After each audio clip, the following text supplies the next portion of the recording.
I'm Don Sandberg. I'm the Director of the Aboriginal Projects for the Frontier Centre for Public Policy.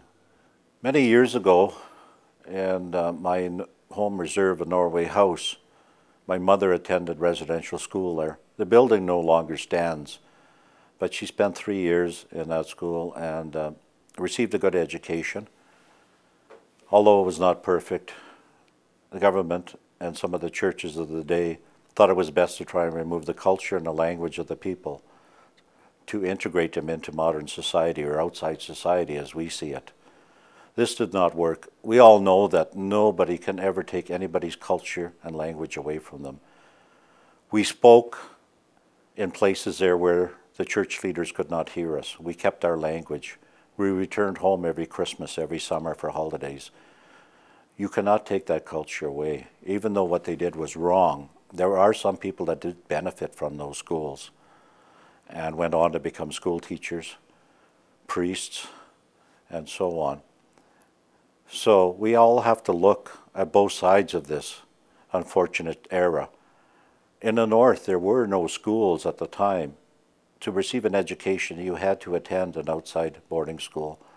And for the Aboriginal people, unfortunately, it was these residential schools with an agenda there that we all know was wrong-headed at the time.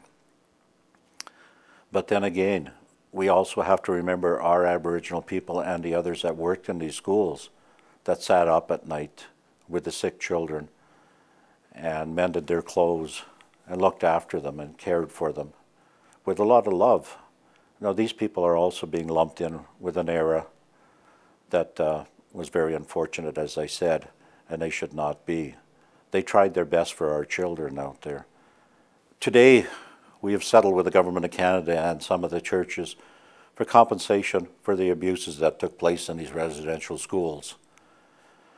This was a good thing, but there are those that really did suffer the sexual abuse. Not everybody did at these churches, but everybody was compensated. Again, this is a good thing.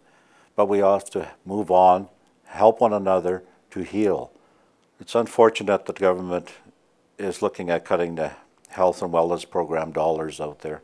We still need this help, but we also can help one another. We have done this for many, many years. And we have to start thinking, are these dollars being used properly? Are there other programs out there that can replace them? But we can never replace our own people in helping us heal. Many of us have moved on, and we cannot use this as a blame all for every problem that we have.